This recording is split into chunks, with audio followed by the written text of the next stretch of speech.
भगवान के नाम पे कुछ दे दे रे भैया, भगवान के नाम पे कुछ दे दे। आज माल के चक्कर में भिखमंगा बन गई हो भैया, का करिया? हाय मैया, ही लगा है हमार लभरवा कुंदनमा है, तई भिखमंगा कैसे बन गेले?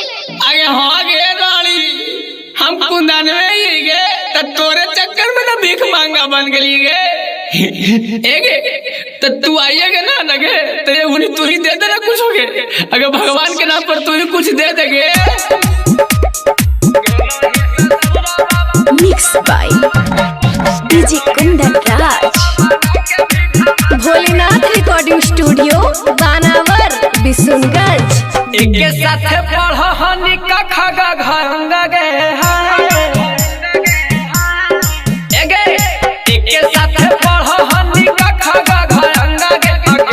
ससुरावा बना के भिखा मंगा गे, तोरे खातिर गेली कमाई तारा भंगा गे। आके नहीं ससुरावा बना के भिखा मंगा गे।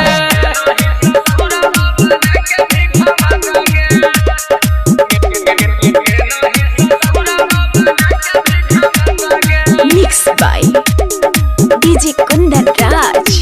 काहे ऐसन काम कोई नहीं बोल ही गे, लाजो ना लगल रहनी डोली गे, लाजो ना लगल रहनी डोली गे, हे गे काहे कोई नहीं काम ऐसन बोल ही गे, लाजो ना लगल रहनी डोली गे। संभरल जिंदगी के कोई नहीं बेढंगा गे है,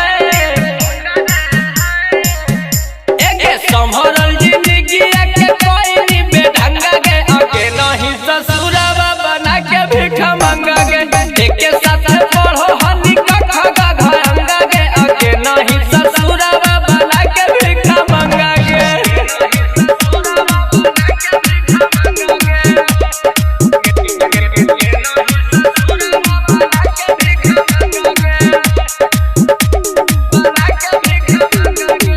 किन्हीं के गलियों से तबे टगे, हमरे तोहन ही परमानेंट गे, हमरे तोहन ही परमानेंट गे,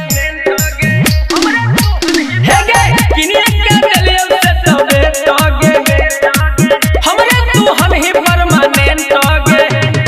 कुंदन बिहारिया के करी देन ही लंगा गे,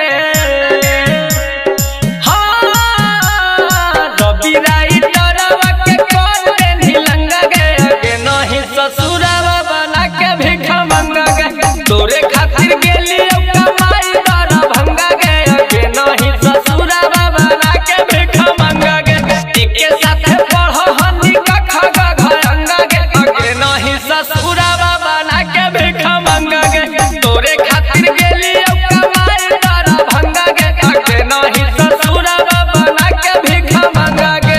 भोलेनाथ रिकॉर्डिंग स्टूडियो बानावर बिशुनगंज।